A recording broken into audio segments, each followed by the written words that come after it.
degrees in Muletown. Feels about like 63. So a little bit of a breeze there, about 4 miles an hour or so out of the southwest. Looks like we had gusts of up to about 13. It looks like my historical screen here that y'all can't see says so. I think it looks like it's just got 6 here registered recently there in the recent history. So about an inch and a half though of measurable rain. It seems like we've been right on the edge of it there, as you can kind of see a little bit more towards the north half of Murray County. And then Sunnyside has gotten a little bit less, but that is about what we're looking at so far. Pressure 29.64, and we actually hit I think the ninth lowest recorded pressure I think in Nashville today at the airport. I meant to share that earlier, but I don't know if I did in the middle of everything else. So, interesting little fun fact there. And that seems like about with what everyone else is seeing around Columbia, just depending on where you are there in relation to that line. About an inch, inch and a half or so, or maybe closer to the inch 3/4, 2 inch mark, just depending on if you're up there in the northern tip, like around the Santa Fe area or so. So still more rain pretty much through Sunday. Still going to be off and on. We'll talk about that here in a second. I got some of the model guidance ready to go for y'all. We'll talk about some of the winds as well as far as those models go. But still going to be pretty much just on and on, off and on, and such. Throughout the rest of the weekend. So it's not going to be complete rain out on some of your stuff, but it's probably going to be enough to where it's going to mess it up. So if you have an off and on, again, kind of thing, you got a real quick window to go get hitched or something outside, wouldn't wear heels in the mud because you'll probably sink. But other than that, you might possibly get it in between some of it if you catch enough of a clearing, but they're just going to be kind of random throughout the whole weekend. Sunday, it should get a little bit better. Then obviously there at the bottom, never, ever, ever, ever drive through flooded roadways. So just a very little bit of water can take you off of your feet, and not much more will move a vehicle. So then again, the winds about 25 miles an hour or so. Seen some gusts, maybe up to closer to like maybe in the lower 30s. Looking a little bit better of a situation than we originally thought from that first model guidance. So that's definitely good to hear. Mainly tonight, overnight into the morning hours or so. But overall, not too terribly bad there. Just again, make sure you're getting those outdoor objects and all that fun stuff secured up. What's left of Helene is currently over Texas right there. Then again, just gotta kind of lazily roam about Western Kentucky there for a while and flirt with the Tennessee border and just not do a whole awful lot. But we have officially dropped below the post tropical status, so it is just now basically what is a referred to as a tropical depression. So, and then again, good thing is there no tropical storm force winds or anything projected. The winds did end up getting pretty strong, as you see there. There's kind of that little tail stripe going up in just north central Georgia there as far as the hurricane strength winds go. And then a good chunk of East Tennessee, other than maybe like the Tri Cities, Bristol area up there at the very tip corner, got some decent tropical storm level winds. So it's, sustained gusts in excess of 40. So it's pretty decent. Doesn't sound like it, but sustained 40 is pretty good. It'll definitely blow you around the road because I know it was windy on the way back from Shelbyville today. Uh, Key messages from the National Hurricane Center. The last update, the 4 p.m. update was the one they did, so a little bit older now, but most of this still stands. Biggest thing with that's going to be the flooding, landslides, things like that, rock slides. Not as big of a deal around here as it is over towards the mountains, but again, if you got like a retaining wall on your property or something like that, you live around some really large hills, maybe there's some logging or something on the hill above your house and there's some soil erosion or something crazy like that, definitely keep an eye out on stuff like that. So I think last time I checked, most everybody got their power back on, or it seemed like it. So we should be good as far as that goes, with far as the power lines and generators and all of that fun jazz. Here's the future track 24-hour view. Again, just kind of rain off and on. Maybe some heavier areas there if we catch some of those yellow patches as it goes through. But again, kind of pretty much off and on, maybe heavier, maybe not, from now on through the end of Saturday for sure, and likely portions of Sunday as well. And then again, maybe a little bit windy here over the next evening hours, going into overnight hours into tomorrow morning. Looks like it may pick up there again, about 35, maybe 36. But nothing really much more than the mid 30s as far as the gusts. And again, that's just, the max where it picks up for a little bit. It's a gust of wind. It's not that sustained, 40 miles an hour that we were talking about as far as like tropical storms go. And other than that, this was on the NWS website as well, so I figured I'd give them a quick shout. Great start to get started in all of this is go to take a Skyward class. The basic and advanced classes are both free. Looks like this one is just the basic, but it's still a great class. It's how I got started when I was 10 years old. So they're free to do. They're all over the country. Huh. They're all over the Middle Tennessee Nashville Weather Service office area there. Looks like the closest one to here would be Lawrenceburg on October 3rd, just depending on where you are listening to me from. But if you can't make it to any of those, and if you need to screenshot that, definitely go ahead. But if you can't make it to any of those, you can always go to an online class. And I think it's basically like a webinar, like a meeting, go to meeting kind of thing or whatever, WebEx. So they're about an hour and a half long, and they're hosted by meteorologists. So cool thing there. And again, screenshot that if you need to. Just thought I would pass that along to all of you fine folks, because again, that's how I got my start in all of this. So my mom knew I'd been bit by the weather bug and the science bug, even as a kid. She took me to one of these things, and I was just jaw on the ground, hooked. So there you go. You never know. Had lots and lots of people ask that, or what got me into it, or what was the bug, and it's the Nashville tornado, and the Forgotten F5 on April '98, and then that class. So that is what did it, and that's what leads us here. So you have those fine folks. I think they're all retired now for sure. Um, to thank for all of that. So other than that, how y'all doing? How y'all been? Hope y'all are all fine and well, and all of those things. Just staying dry mainly. Um, I know that's a big ask here lately, but again, just be thinking about the folks of East Tennessee because they've definitely been through the ringer. Seeing I'm trolling Twitter right now, so that's why I'm kind of like look. I seem like I'm looking off in the middle of space. Um, trolling some Twitter stuff right now and still looking at videos. Looks like about as of 2 hours ago, the Lake Lure Dam was still holding. There was some confusion about that earlier, and ended up having to delete a post because I happened across some inauthentic video and they got shared. So apologize for that. If you noticed it was gone, that's why. If you didn't notice, don't worry about what I'm talking about. Forget I said anything. But just again, transparency, and ended up sharing y'all some not legit stuff. So got rid of it as soon as I found out. That is the bad part about nowcasting any kind of like current events is there will always be those people that try to trend on something by sharing some junk. So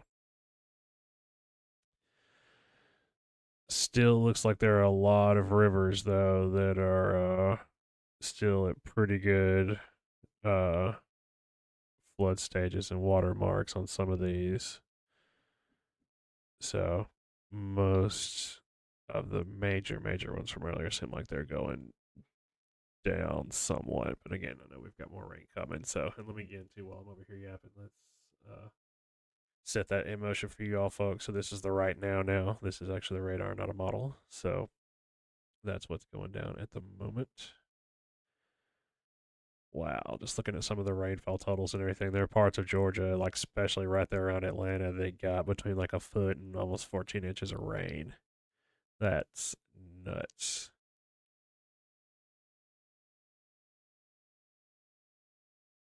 In about an hour. Wow. So it's, yeah. Wow. Okay.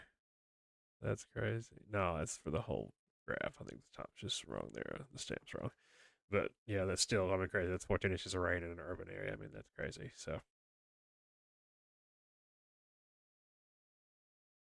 absolutely crazy.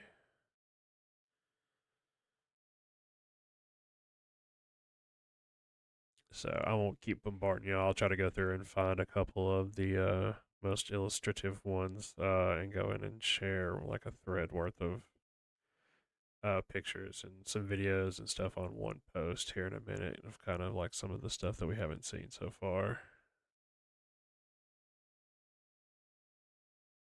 And some other things because unfortunately there is one little small slice of bad news about all of this that I haven't mentioned yet. Um, there is another potential tropical system. It's like the lowest grade right now to where it's about 30% chance, but the next one starts at 40%, so it is kind of still up there in the neighborhood. But there is another disturbance. It's disturbance number 2 out there. Some tracks have it heading towards Mexico, towards like Yucatan. Some tracks have it hooking more towards like South Florida, towards Okeechobee, and some have it kind of coming the same way, like towards Big Bend or Louisiana, New Orleans area. So some of them are all over the place, and some of them are kind of trending towards those 3 areas. But we'll talk about that as well here soon-ish once there's a little bit more to talk about there. So there are a couple of other active systems out in the ocean, but it doesn't look like they're doing too awful much. So there's some hurricanes and tropical storms out there, but they're just out in the middle of the water, just kind of doing their thing. So other than that, folks, we will see what's going on. Caleb had a good question. Just did now glance at the comment section. So if y'all do have any of those questions, go ahead and throw them in the comment section, and I'll get to them. We are not expecting any tornado outbreaks from the crazy wind. I know the wind definitely does look crazy, and we can have a look at that too real quick. I'll go back into screen share with y'all, and we'll have a look. Go back to our pivotal weather. Again, they don't sponsor us, but they should. Totally, 100%. If you're listening to Pivotal Weather, at least like right off my subscription, bro. All right, so let's see. Yeah, it looks like the full 48 hours is done too on the 00 Zulu model. So perfect timing. All right, so this is what we got right now, and then it goes, hour in the future, hour by hour by hour. We already seen this part through Saturday pretty much all day, and then this is coming into Sunday day, and again a little bit more scattered moisture just breaking out through there, just all around the place. Again, just all throughout Sunday day, but definitely a whole lot more sporadic and scattered on Sunday day. So I'll let that roll again real quick. Kind of see what's going on there. Let me slow it down a little bit for you. There we go. So you can kind of see as far as that's going down with the timestamps and everything up here, obviously. But again, the closer you get to Sunday, so if you have some kind of outdoor plan, something like that, trying to get hitched, as long as you can get it done quick in a pretty small time frame, and don't wear heels, I'm telling you. Other than that, you should be fine. So I don't think it'll be a complete washout, but if it's like real weather dependent, or if you can't play when it's muddy, rainy, whatever, you got to wear the heels. I would possibly hold off or put some great thought into it. So, then the win. So that was the big question there. We'll have to back out a little bit because it won't show us what we need here, but we can get the gist out of it from here. So 500 millibar wind height. Kind of see again what we're talking about there, where we're in this big gigantic donut of stuff going on, or right there in like that northern kind of vein, or on the edge of being in the middle, kind of just back and forth between the two. So that's kind of what was going on with the question I asked, I think, or what we were kind of referencing there from the last video that we talked about. So that's what's going on. It's not anything uber just crazy. It just looks weird, and it's probably weirder than it looks, or not as weird as it looks at all. It's 51 knots, so I mean that's pretty decent. But again, this is a not ground level wind, so here are those the ground level wind gusts that we talked about earlier, so you can kind of see those just in relation to the big picture. where there's some hot spots there, where some of that is reaching the ground, but overall definitely not as bad. And then again, kind of just integrated there where you can kind of see the center of the low, what it's doing as far as the precip and everything as far as the pressure goes. So if your joints are killing you or stuff like that, or you got that one knee that bothers you or that one thing that's, kind of jacked up, that's why, because the pressure was really, really low earlier today from this thing rolling through. So, yeah, I think it showed 990 a minute ago there too. So definitely pretty low pressure on this thing. Not like low, low all time, but it actually did make the top 10 in Nashville. So if it's your ears or your joints or your whatever, the dog's all crazy, that's probably why. So the pressure was pretty low today. So, but that's the gist of everything. As long as don't have any trees down, power lines down, anything crazy like that, or your front yard's floating away, you should be fine. So definitely not of the panicking type variety or anything like that. Not expecting any of those tropical spin up tornadoes. While that's been said, it is extremely low. We didn't look at the SPC stuff, but it's pretty much non existent. But again, it's always pretty much non existent because it's never zero. Okay. Like I shared the other day, um, that one tornado that was on the ground confirmed, which is what got my attention because it popped up the fuchsia color here on my radar. None of the algorithms caught it. Like the tornado detection algorithms I've got as far as the wind goes, didn't detect it. The debris detection didn't detect it. The stacked like 3D layers of different levels of winds versus this level of wind versus how the storm's moving versus how everything else around it's moving version. None of that detected it. So I mean, technology is only as good as the operator at times, and then it can't help you any more than looking out the window at other times. So it's just one of those "it's what it is" things. So definitely keep that in mind. Just be weather aware. Don't anticipate any of that at all. Again, just to rephrase, recap, whatever you want to call it. But risk is never absolute zero. So I don't care if it's a sunny day. Like I would if I like go buy a brand new car or something like that. It's my luck that it'll get sideswiped by a tornado like on the way out of the dealership lot. So even on a sunny day, if you're standing next to me and I buy a new car, there could be a tornado. So other than that, don't see any other questions, so we'll go ahead and wrap this one up. That's pretty much all I had, y'all. Just wanted to go ahead and update you. Keep an eye out for that thread. I'll go in and try to recap some of the flooding stuff from East Tennessee and some things like that. And I saw a Red Cross QR code going around as well earlier, and I'll try to get that up on the page as well and maybe help those folks out. So other than that, y'all stay safe. Remember, turn around, don't drown, never cross flooded roadways. Floss, have your pets spayed and neutered, and be safe.